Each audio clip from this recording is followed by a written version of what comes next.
Bismillahirrahmanirrahim.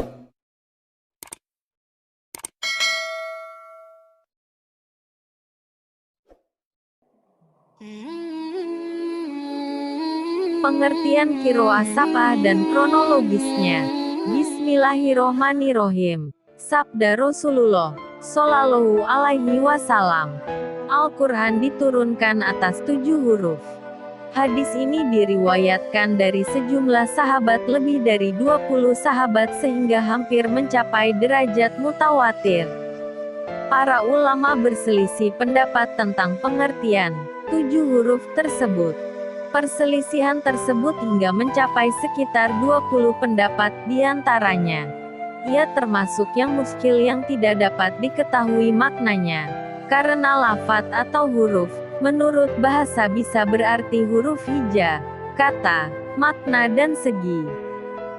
Yang dimaksud bukanlah 7 yang sebenarnya, tetapi maksudnya ialah memudahkan dan melapangkan. Maksudnya ialah 7 bacaan atau qiraah. Maksudnya ialah 7 segi dari makna-makna yang bersesuaian dengan lafaz-lafaz yang berlainan. Dari Ubay, aku berkata, Samian, Aliman, Azizan, Hakiman, selama tidak bercampur antara ayat siksa dan ayat rahmat atau ayat rahmat dengan ayat siksa. Hadis riwayat Abu Daud. Maksudnya ialah kaifiat atau cara mengucapkan dalam tilawah, seperti idgham, izhar, tafhim, tarkik, imalah, isbah, mat, kosher, tasdid, takhfifi, talyin dan tahqiq. Maksudnya ialah 7 bahasa dialek Arab, yaitu dialek-dialek Arab yang paling fasih, dan lain-lain. Pada hakikat pendapat-pendapat ini tidak memiliki sandaran dan riwayat. Bahkan sebagian besar dari kalangan awam memahaminya dengan qiraah yang 7. Wallahu a'lam. 1. Pengertian qiraah Sab'ah. Qiraah Sab'ah atau qiraah 7 adalah macam cara membaca Al-Quran yang berbeda. Disebut qiraat 7 karena ada 7 imam qiraat yang terkenal masyhur yang masing-masing memiliki langgam bacaan tersendiri. Tiap imam qiraat memiliki 2 orang murid yang bertindak sebagai perawi. Tiap perawi tersebut juga memiliki perbedaan dalam cara membaca Quran, sehingga ada 14 cara membaca Al-Quran yang masyhur. Perbedaan cara membaca itu sama sekali bukan dibuat-buat, baik dibuat oleh imam qiraat maupun oleh perawinya. Cara membaca tersebut merupakan ajaran Rasulullah dan memang seperti itulah Al-Quran diturunkan. Sedikitnya, ada 7 macam bacaan yang berkembang di dunia Islam dalam membacakan ayat-ayat Al-Quran sesuai dengan dialek umat di suatu daerah. Istilah qiraat yang biasa digunakan adalah cara pengucapan tiap kata dari ayat-ayat Al-Quran melalui jalur penuturan tertentu. Jalur penuturan itu meskipun berbeda-beda karena mengikuti aliran mazhab para imam qiraat, tetapi semuanya mengacu kepada bacaan yang disandarkan oleh Rasulullah Shallallahu Alaihi Wasallam. Dari Umar bin Khattab, ia berkata, aku mendengar Hisyam bin Hakim membaca surat Al-Furqan di masa hidup Rasulullah. Aku perhatikan bacaannya. Tiba-tiba ia membaca dengan banyak huruf yang belum pernah dibacakan Rasulullah kepadaku, sehingga hampir saja aku melabraknya di saat ia sholat. Tetapi aku urungkan. Maka, aku menunggunya sampai salam. Begitu selesai, aku tarik pakaiannya dan aku katakan kepadanya, siapakah yang mengajarkan bacaan surat itu kepadamu? Ia menjawab, Rasulullah yang membacakannya kepadaku. Lalu aku katakan kepadanya, kamu dusta. Demi Allah, Rasulullah telah membacakan juga kepadaku surat yang sama, tetapi tidak seperti bacaanmu. Kemudian aku bawa dia menghadap Rasulullah, Dan aku ceritakan kepadanya bahwa aku telah mendengar orang ini membaca surat Al-Furqan dengan huruf-huruf atau bacaan yang tidak pernah engkau bacakan kepadaku, padahal engkau sendiri telah membacakan surat Al-Furqan kepadaku. Maka Rasulullah berkata, lepaskanlah dia, hai Umar, bacalah surat tadi wahai Hisham. Hisham pun kemudian membacanya dengan bacaan seperti ku dengar tadi. Maka kata Rasulullah, begitulah surat itu diturunkan. Ia berkata lagi, bacalah, wahai Umar.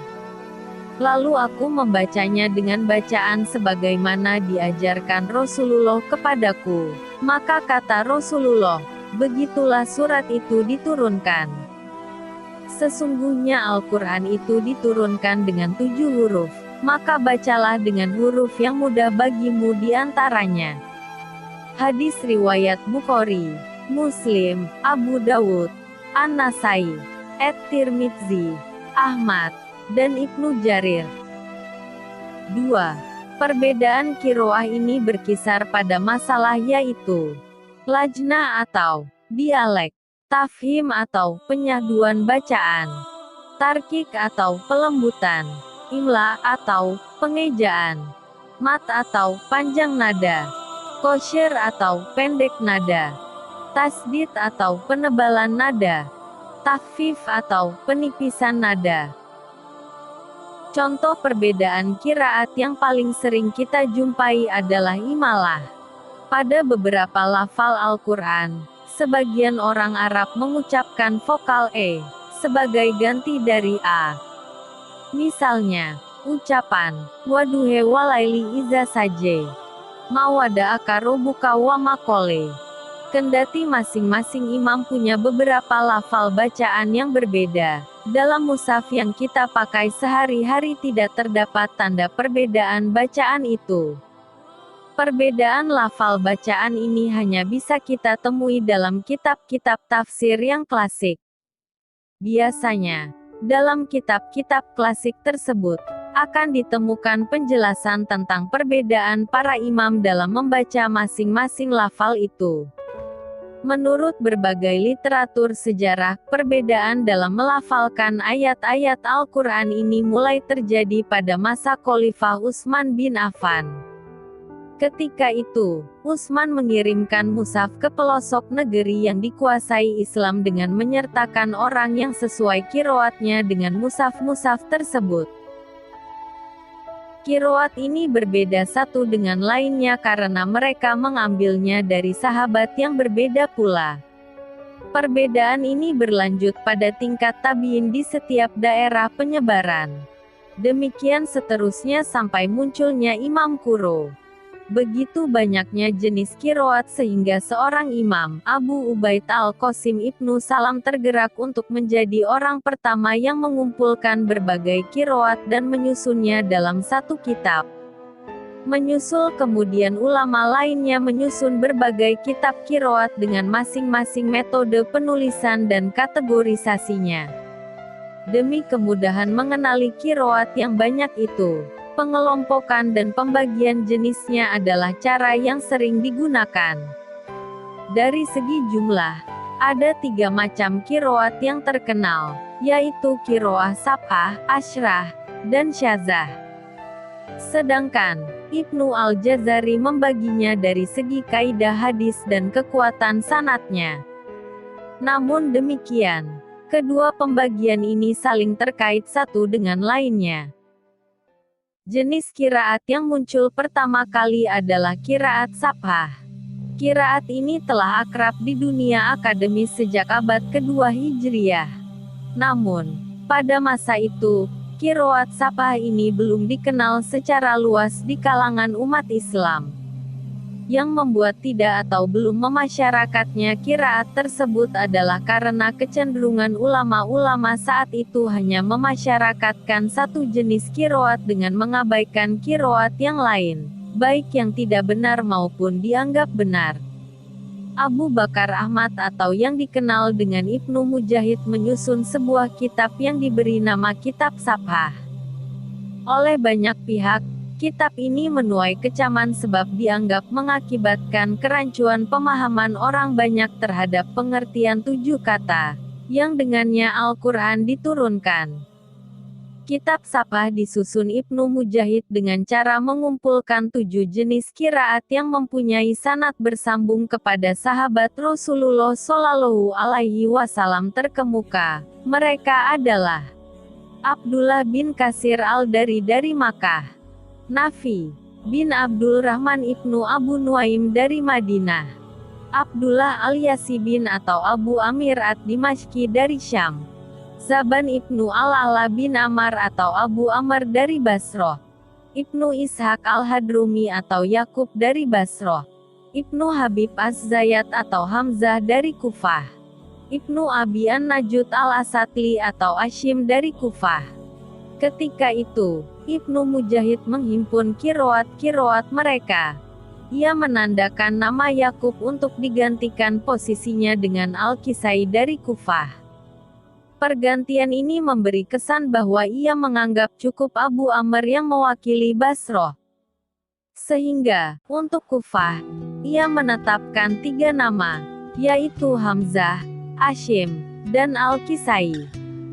Meskipun di luar 7 imam di atas masih banyak nama lainnya, kemasyhuran 7 imam tersebut semakin luas setelah Ibnu Mujahid secara khusus membukukan kiroat mereka. Demikian sedikit pengertian dan kronologis Qiraah Shafah. Sebarkan. Insya Allah bermanfaat. Amin. Jangan lupa subscribe Qiraah Channel.